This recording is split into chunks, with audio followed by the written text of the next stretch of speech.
প্রিয় দর্শক, আজকে আমরা বঙ্গবন্ধু টানেল সম্পর্কে জানব এবং দেখব। আমরা প্রাইভেট কার করে বঙ্গবন্ধু টানেলের দিকে এগিয়ে যাচ্ছি। বাংলাদেশের চট্টগ্রামের কর্ণফুলী নদীর তলদেশে বাংলাদেশের প্রথম বহুলেন সড়ক টানেল উদ্বোধন করা হয়েছে। আর এটি আমাদের দেশের মাননীয় প্রধানমন্ত্রী শেখ হাসিনা 28শে অক্টোবর শনিবার টানেলটি উদ্বোধন করেন। বাংলাদেশ সরকার এটির নামকরণ করেছে বঙ্গবন্ধু টানেল। দক্ষিণ এশিয়ার নদীর তলদেশ দিয়ে যানবাহন চলাচলকারী প্রথম টানেল এটি। সরকারের মেগা প্রকল্পগুলোর মধ্যে এটি একটি, যেটা নির্বাচনের আগে উদ্বোধন করা হলো। টানেলটির মোট দৈর্ঘ্য 9.39 কিলোমিটার। মূল টানেলের দৈর্ঘ্য 3.315 কিলোমিটার। অ্যাপ্রোচ সড়কের দৈর্ঘ্য 5.35 কিলোমিটার। টানেলের ধরন 2 লেনের ডুয়েল টানেল। প্রবেশপথ হচ্ছে চট্টগ্রাম বিমানবন্দর ও সমুদ্র বন্দরের কাছ দিয়ে কর্ণফুলী নদীর ভাটির দিকে নেভি কলেজের কাছে। বহির্গমন হয় আনোয়ারা প্রান্তে সার কারখানার কাছ দিয়ে।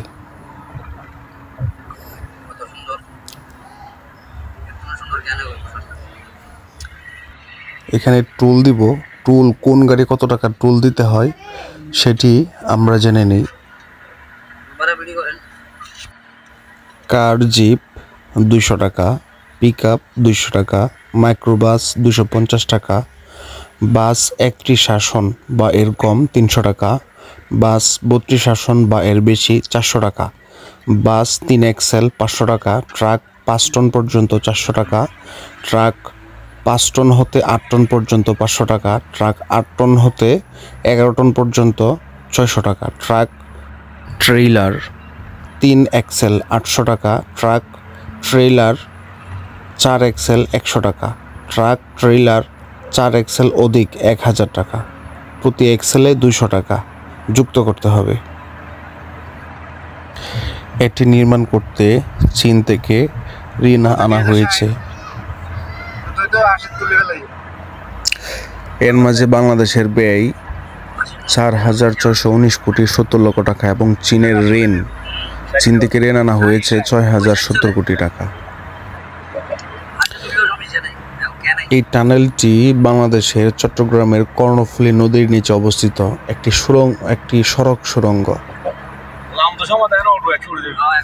আমি আবার যদি বলি, এই সুড়ঙ্গটি চট্টগ্রাম শহরের বাংলাদেশ নেভাল একাডেমির পাশ দিয়ে শুরু হয়ে নদীর দক্ষিণ পাড়ের আনোয়ারা প্রান্তের চিটাগং ইউরিয়া ফার্টিলাইজার লিমিটেড এবং কর্ণফুলী ফার্টিলাইজার কোম্পানি লিমিটেড কারখানার মাঝামাঝি স্থান দিয়ে গিয়ে নদীর অপর প্রান্তে পৌঁছে নদীর 2 তীরের অঞ্চলকে সংযুক্ত করেছে। এই সুড়ঙ্গের মধ্য দিয়ে ঢাকা চট্টগ্রাম কক্সবাজার মহাসড়ক যুক্ত হয়। বঙ্গবন্ধু টানেলের দৈর্ঘ্য 3.3932 কিলোমিটার। এই সুড়ঙ্গটি বাংলাদেশের প্রথম সুড়ঙ্গ। এর আগেও বলেছি। আমরা এখন টানেলের ভিতর প্রবেশ করতেছি। প্রতি ঘন্টায় 60 কিলোমিটার বেগে চলতে হবে। এই টানেলটি চীনা প্রতিষ্ঠান China communication and construction company limited এই সুড়ঙ্গের নির্মাণ প্রকল্প বাস্তবায়ন করে। কর্ণফুলী নদীর মধ্যভাগে সুড়ঙ্গটি 150 ফুট গভীরে অবস্থিত। এই যে দেখতে পাচ্ছেন, টানেলের ভিতর দিয়ে এখন যাচ্ছি। চতুর্পাশে কেমন আলোকসজ্জায় সাজানো হয়েছে। এটিকে কর্ণফুলী সুড়ঙ্গ নামেও পরিচিত। এর ক্রিয়াকলাপ শুরু হয়, নির্মাণ কাজের জন্য নির্মাণ শুরু হয় 24 ফেব্রুয়ারি 2019। এটি উদ্বোধন কখন করা হয়েছে তা বললাম এর আগে। দৈনিক 17,000 পণ্যবাহী ট্রাক, বাস, মোটরগাড়ি যানবাহন চলাচল করতে পারবে। এই টানেলের লেন সংখ্যা 2টি আমরা দেখতে পাচ্ছি। এই টানেলের ভিত্তিপ্রস্তর স্থাপন করা হয় 2016 সালের 14 অক্টোবর। বাংলাদেশের প্রধানমন্ত্রী এবং চীনের রাষ্ট্রপতি শি জিনপিং প্রকল্পের ভিত্তিপ্রস্তর স্থাপন করেন। এই টানেলটি নির্মাণের জন্য সুড়ঙ্গের বিভিন্ন অংশ চীনের বেনজিয়াংয়ে উৎপাদন করে বাংলাদেশে আনা হয়। 2022 সালের মধ্যে সুড়ঙ্গটির নির্মাণ কাজ শেষ হওয়ার কথা থাকলেও 23 সাল পর্যন্ত নির্মাণ কাজ অব্যাহত ছিল। টানেলের প্রতি টিউবের প্রস্থ 35 ফুট এবং উচ্চতা 16 ফুট। এছাড়া দুটি টিউবের মধ্যবর্তী ব্যবধান 11 মিটার। সুড়ঙ্গটির মূল দৈর্ঘ্য 3.2 এর আগে বলেছি, তবে এর সঙ্গে 5.35 কিলোমিটার সংযোগ সড়ক যুক্ত। ভিডিওর প্রথমে আবারও বলেছিলাম। এই টানেলটি নির্মাণের জন্য 2015 সালের অক্টোবর মাসে চীনের রাষ্ট্রপতি শি জিনপিং এর ঢাকা সফরে কর্ণফুলী টানেল নির্মাণে ঋণ চুক্তি স্বাক্ষর হয়। চুক্তি অনুযায়ী চীনের এক্সিম ব্যাংক 20 বছর মেয়াদি ঋণ হিসাবে 2% সুদে 5,913 কোটি টাকা দিচ্ছে। বাকি অর্থায়ন বাংলাদেশ সরকার করেছে।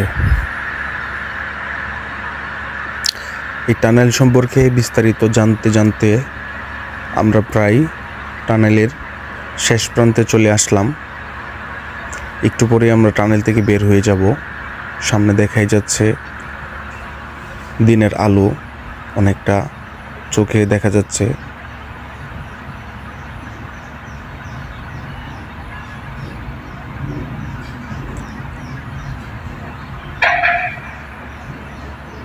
এই যে আমরা টানেল থেকে বেরিয়ে আসলাম।